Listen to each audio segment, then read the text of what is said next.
ようこそコツアス鉄道チャンネルへ。皆様、都市間など長距離を短時間で移動するとなった場合、どのような乗り物を思い浮かべますでしょうか。おそらく新幹線か飛行機、この2つの選択になるのではないでしょうか。ですが、そんな中でこんな疑問を持つこともありませんか。それは飛行機が発着する空港に新幹線が直接乗り入れないかどうかというもの。一見夢のような構想にも見えるかもしれない上に、もし乗り入れていたら便利だろうと思うかもしれないのですが、過去から現在にかけてそれが日本で実現したことはありません。一体なぜ新幹線駅を併設した空港は少なくとも日本国内には存在していないのでしょうか。この理由について、一見するとライバル関係だから、もしかするとそう見えるかもしれないでしょう。しかし本当の理由はそんな単純な話では片付けできません。そこで今回の動画ではこの理由を探ってみることとしましょう。それでは本編へどうぞ。現状の空港アクセス。はじめに現状の日本の空港アクセスを見ていきましょう。日本における空港アクセスについてですが、大都市部にある大空港だけを見ていると鉄道が強そうに見えますが、実態は多くの空港でリムジンバスに依存するケースが多いです。特に地方空港ほどリムジンバスへの傾向が強く、これは広大な敷地が必要かつ騒音源にもなりがちなことから、空港施設は市街地から離れた場所に設置されることが多いため、沿岸部や丘陵部に置かれたりするケースも多く、場合によっては関西国際空港や中部国際空港などのように何もない海上に人工島を作って空港を作るケースもあります。そのため鉄道の線路を素直に引ける地理ではなく、特に地方空港のような就航便数もそんなに多くない空港では直接鉄道を乗り入れさせることが非効率なことが多いからです。加えて空港利用者は都市中心部だけでなく郊外や周辺都市にも分散します。すると鉄道で1本に集約するより、道路網を使って各方面へ散らせるリムジンバスの方が相性は良くなるでしょう。とはいえ発着便数が多く多数の利用者が見込めるような都市部の巨大空港や国際空港を中心として、何かしら鉄道が直接乗り入れている空港が多いのもまた事実です。ただしここで重要なポイントが一つあり、直結しているのはいずれも新幹線ではなく既存の在来線の路線。しかも JR 本体が主体でアクセスを引き受ける空港は北海道の新千歳空港くらいしかありません。このほか成田空港、関西国際空港、米子空港、宮崎空港なども JR 本体で直接アクセスが可能な空港となっていますが、成田空港は JR よりも私鉄の京成線の方がメインであり、関西国際空港も同様に JR よりも私鉄の南海電車の方がメインです。また米子空港、宮崎空港をはじめとして一部の地方空港でも直接 JR 線でアクセスできる例があるのですが、これらについては JR 線より自家用車でのアクセスがメインです。このほか JR 線から直通で行ける空港とされ、なおかつその直通先がメインのアクセス手段になる空港も存在し、仙台空港と福岡空港の2つがそれに該当。仙台空港は JR 東北本線と直通する仙台空港アクセス線、福岡空港は JR 筑肥線と直通する地下鉄空港線が該当するも、それを含めても JR 線がアクセスの主体となる空港は少ないです。さらに那覇空港、伊丹空港、神戸空港、京急線が直下に乗り入れる前までの羽田空港などのように、モノレールや新交通システムなどといった特殊規格の路線だけが空港に直接乗り入れるという事例もございます。このように新幹線はもちろん JR 在来線ですらメインルートになっていない事例の方が多い日本の空港アクセス。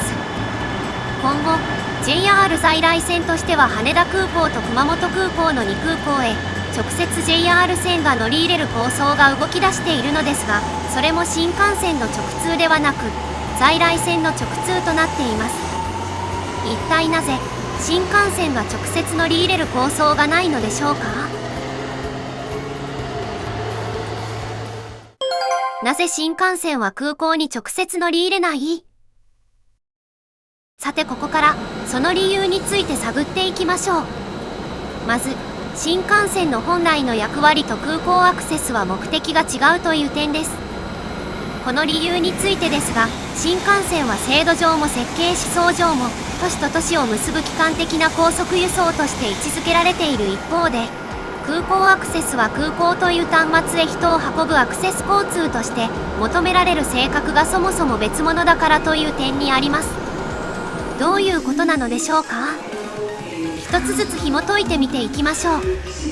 まず、新幹線が都市と都市を結ぶような基幹的な高速輸送であるという点についてです。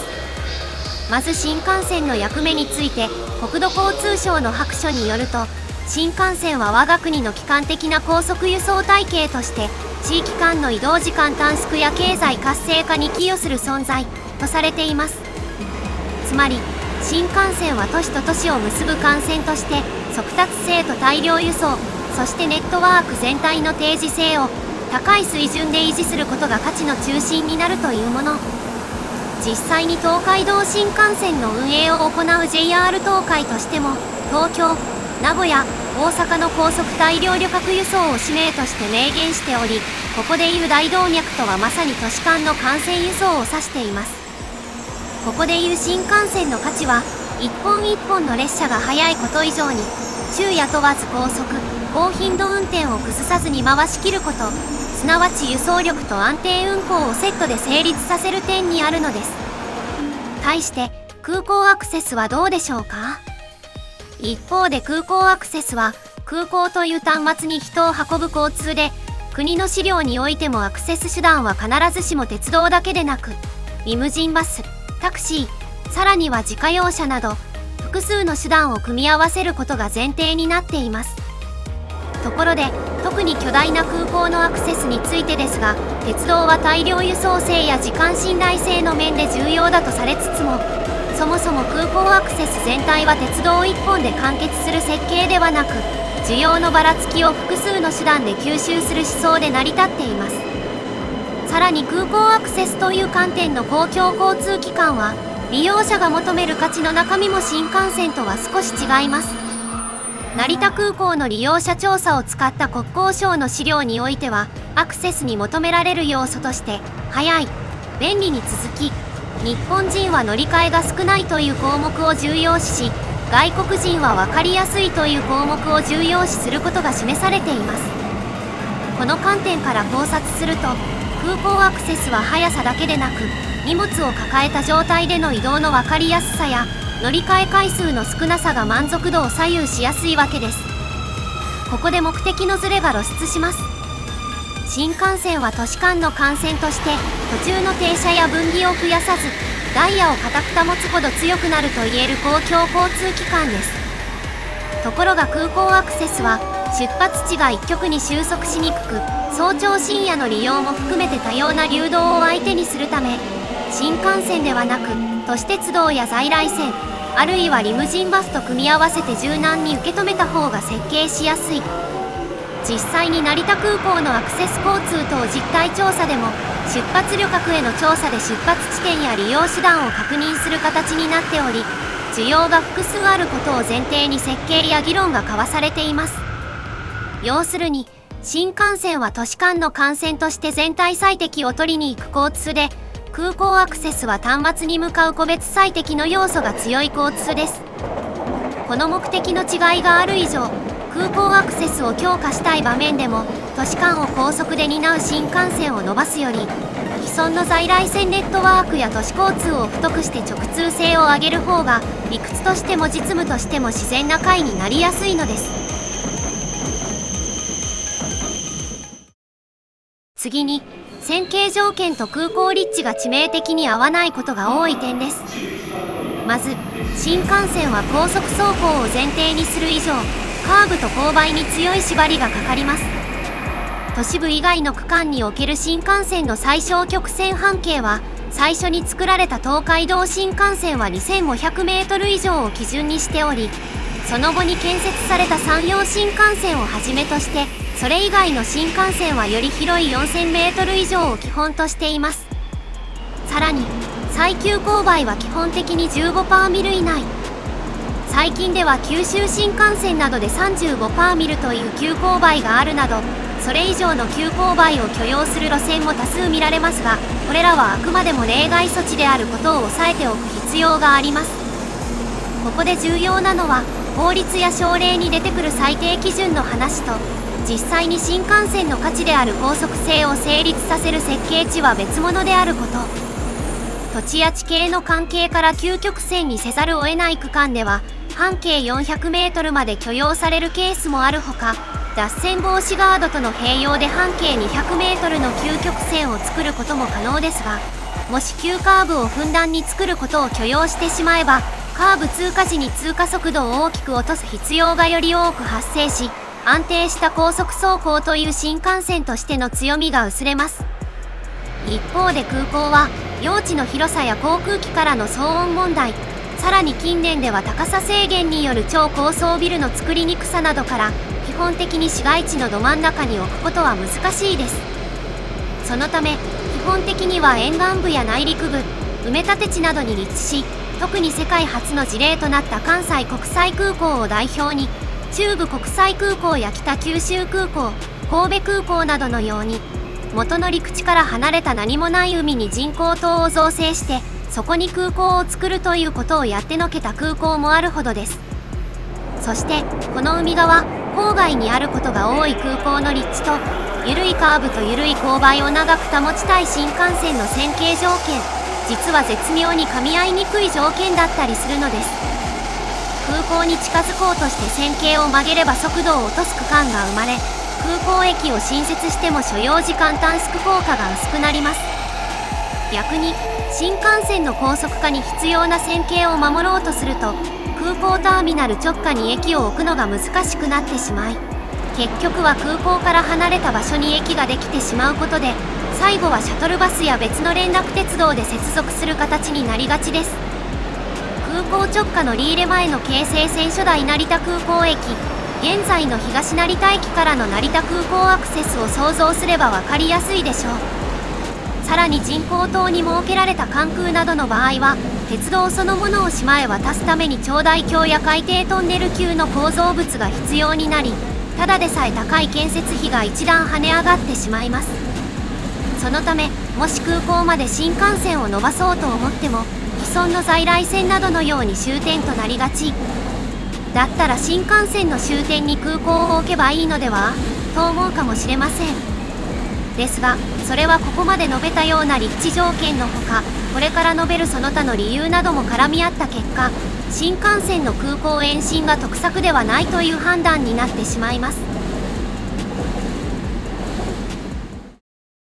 では、その他の理由とは何でしょうか。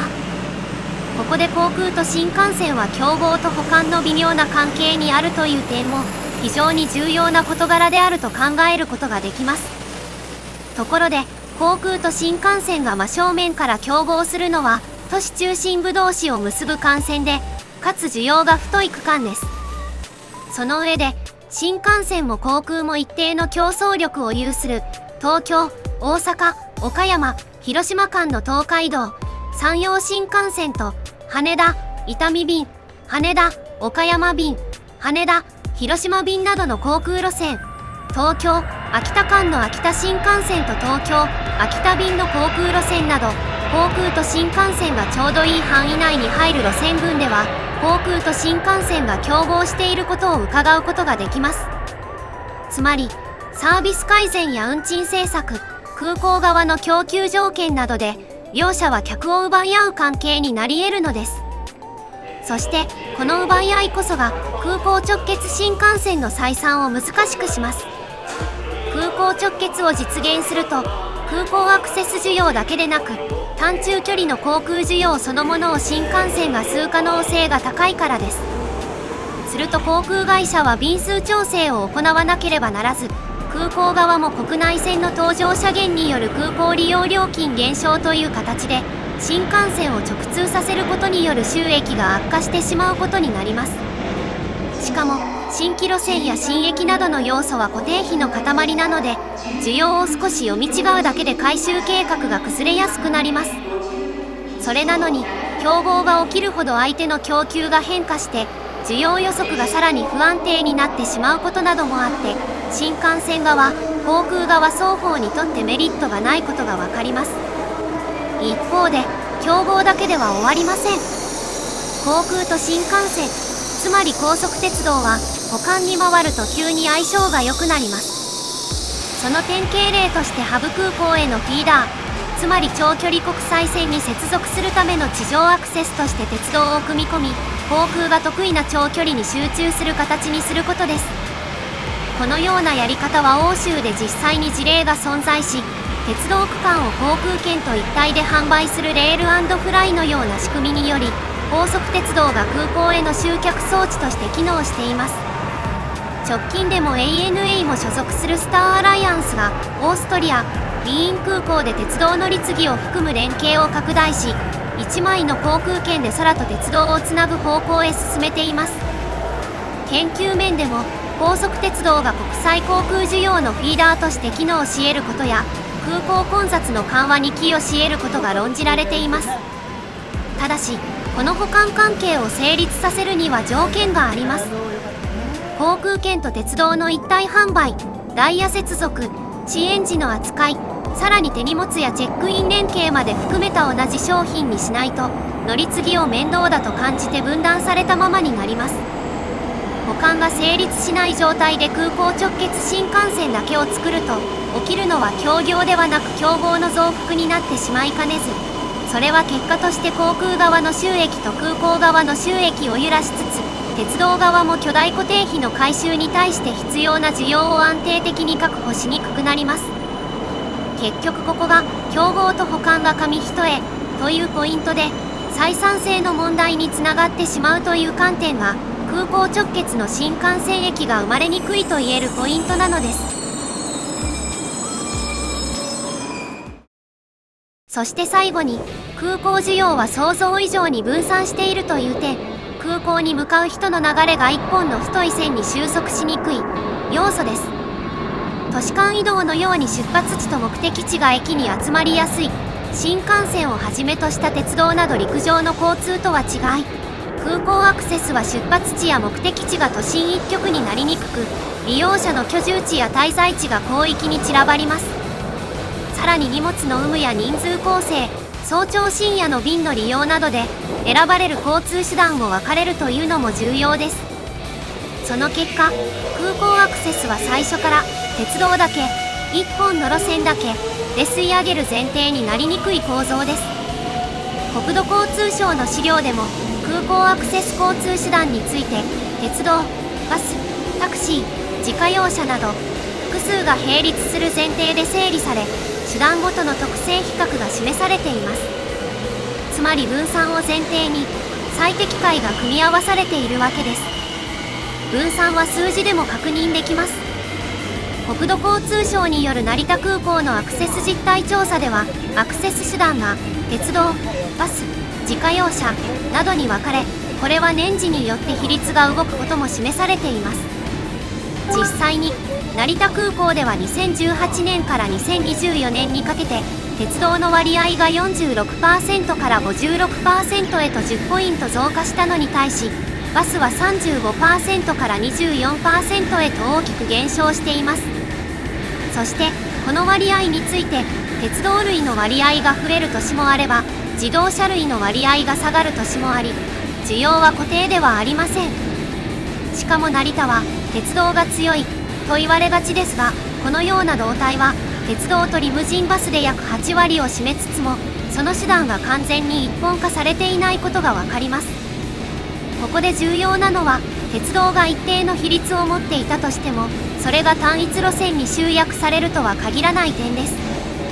国交省の空港アクセスの在り方に関する資料でも、成田や羽田について鉄道分担率を示しつつ、空港アクセスが鉄道以外の手段とも並立している前提で説明されています。これは裏返すと、空港利用者の出発地とニーズが幅広く、鉄道のルートや運行形態を一本に絞るほど取りこぼしが増えるという現実を反映していると言えるのではないでしょうか。つまり空港需要の分散とは、単にバスが多い、という話ではありません。出発地が広域に散らばり、時間帯も散らばり、旅行者属性も散らばるためアクセス交通は複線化しやすい。ここに新幹線のような大都市の1本線を空港へ直結させても需要の全部をきれいに回収しにくいという難しさが生まれます。分散しているからこそ在来線直通の強化や複数ルート整備、ガストの役割分担といった現実解が選ばれやすいという流れにつながると言えるのではないでしょうか。高速鉄道が直接乗り入れる例は海外にある。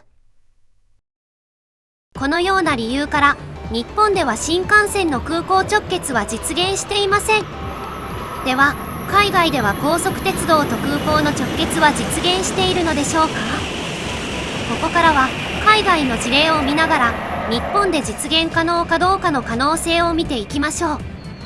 まず巨大空港への高速鉄道直通が実現している例としてヨーロッパではドイツのフランクフルト国際空港、フランスのパリシャルル・ド・ゴール空港の事例があります。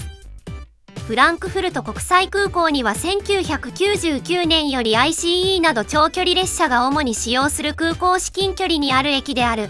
フランクフルト・アムマイン空港長距離鉄道駅が開設。2002年7月には空港に乗り入れる新しい ICE 用の高速船であるケルン9マイン高速船が全通を果たし、ケルンやニュルンベルグ、ハンブルグなど各地を結んでいます。シャルル・ド・ゴール空港についても1994年よりシャルル・ド・ゴール空港第 2TGV 駅が完成しており、LGV 東連絡線経由で各地を結ぶ TGV などが発着しています。ですが、ヨーロッパのこれらの空港については、基準となるパリやフランクフルトといった都市の中心部から高速鉄道が必要な各地との間の中間点に空港が所在しており、さらにヨーロッパは空港と鉄道を分断せずに連携商品として成立させようという発想が比較的強いこともあり、高速鉄道を短中距離航空路線の代替として使わせようとしたり、フィーダーとして位置づける議論が昔からあるなど、地理的に組み込みやすい構造にあることや、制度的にも連携させやすいから構造にあるという点が重要です。中国でも上海本茶尾空港と高速鉄道の上海本茶尾駅が隣接しており、こちらも空港へ高速鉄道が乗り入れている事例と言えますが、中国の高速鉄道は荷物検査が必要なことをはじめとして、国内線航空便同等レベルの手続きが乗車前に必要であり、新幹線のように気軽に乗車できるような乗り物ではないことから、空港に高速鉄道が接続しているというよりは、上海の統合長距離交通ハブの側面が強いという見方をすることができます。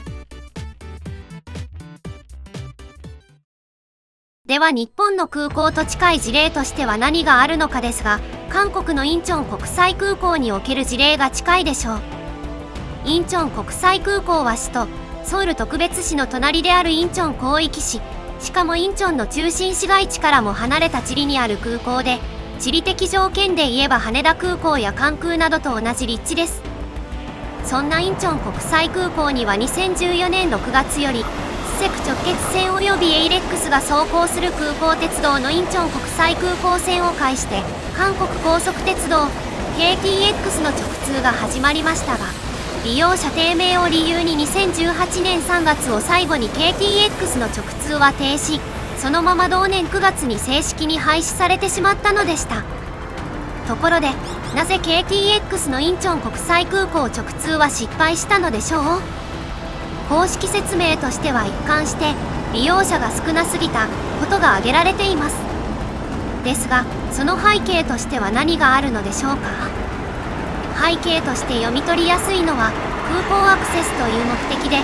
すでに AIREX という分かりやすい軸が存在し、多くの利用者が AIREX やリムジンバスなどを選ぶ状況で、KTX 側が需要を十分に上積みできなかった点です。しかも KTX はただ単に在来線規格の線路へ直通するだけで、かつての成田新幹線計画のようにソウル市内との間では高速走行しません。要するに空港に高速鉄道を入れれば自然に使われるという期待に対して、現実の旅客はより頻度が高く、使い方が単純で、総合的に便利な手段へ流れたという構図です。これは日本で新幹線空港直結を考える時にも刺さります。新幹線を空港に入れた瞬間に既存の空港アクセス鉄道やリムジンバスとの間で需要の取り合いが起こり、しかも空港需要は時間帯や出発地が分散しやすいので、高速鉄道側に1本で回収できるほどの太い需要が残りにくい。その結果、巨額の固定費を回収できず、採算が崩れるリスクが現実化します。さらに、都市部の空港への直通であるのならば、用地問題や騒音問題などから高速走行しにくくなる可能性もあり、これはかつてのインチョン国際空港行き KTX と同様に、新幹線という高速鉄道が持つ高い速達性の要素がなくなる可能性も。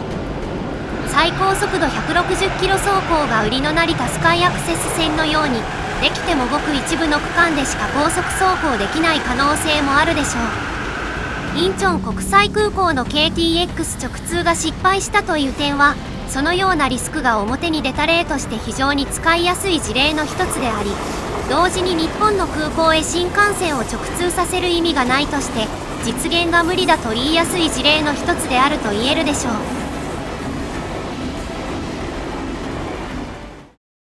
いかがだったでしょうか。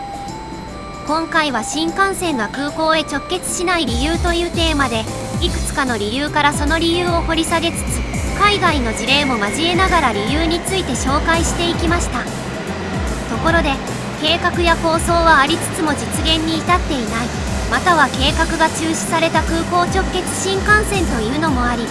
東京駅と成田空港を結ぶ予定だった成田空港は、中止になった空港直結新幹線の代表ともいえる存在であるほか、2009年9月に開港した富士山静岡空港について、空港の直下を通過する東海道新幹線の駅を設置した上で、静岡空港の利用促進を図る動きを見せたことがありましたが、こちらについては JR 東海側が計画はないと否定し、現在でも静岡空港の航空便運行本数が少ない点を踏まえて、新幹線の追加停車が妥当かどうかについては判断を保留しています。このほか、ミニ新幹線の在来線区間ではありますが、秋田・大曲間の奥羽本線のルートを一部変更させた上で、秋田新幹線と秋田空港を直結させる計画もあるようです。しかし、計画中の東海道新幹線と秋田新幹線の件は、まだまだ実現には程遠い位置にありそうなのも事実である一方、2029年から JR 東日本と JAL が連携し、将来的に鉄道と航空のチケット一体化も目指す施策が明るみになるなど、今後どのように動いていくのか注目されていると言えるでしょう。この動画が参考になったと思った方は、ぜひ評価ボタン、コメント、ハイプをお願いします。またコツアズ鉄道チャンネルでは、航空、鉄道など交通に関するさまざまな疑問や気になる事柄などを動画にして解説形式でまとめています。チャンネル登録をしていただくと最新の動画がいち早くご覧できますので、ぜひよろしくお願いします。それでは、ご視聴ありがとうございました。